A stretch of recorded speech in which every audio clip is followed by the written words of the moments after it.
The value of Australians' investments in cryptocurrency is plunging, with the sector suffering a broad-based sell-off, which has seen Bitcoin drop below $30,000. The total market cap of the crypto sector is now half what it was at its peak back in November, dropping from around $3 trillion to around $1.5 trillion.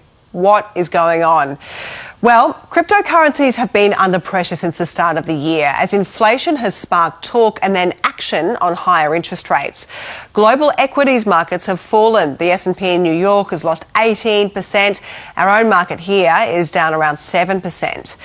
Now, crypto was believed to be a hedge against conventional markets, but it hasn't been behaving that way.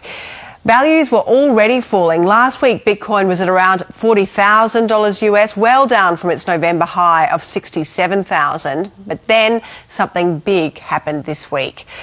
A stable coin called Terra, that's a token that is pegged to the US dollar, collapsed.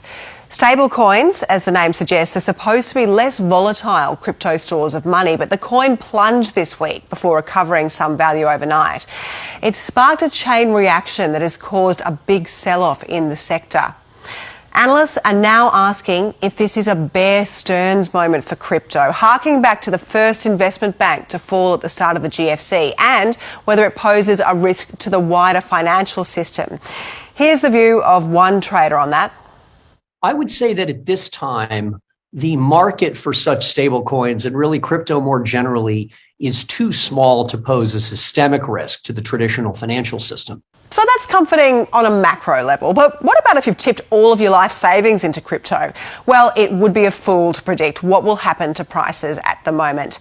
Analysts do say that the cryptocurrencies are here for the long term, but this week's falls are a reminder that as an asset class, it is extremely volatile. So beware. In terms of picking an investment strategy, we would suggest that retailers are careful and they educate themselves about what they're looking at, because these instruments do not operate like traditional stocks and bonds. And it will still be a long time before we really come to understand the fundamentals of what moves these markets.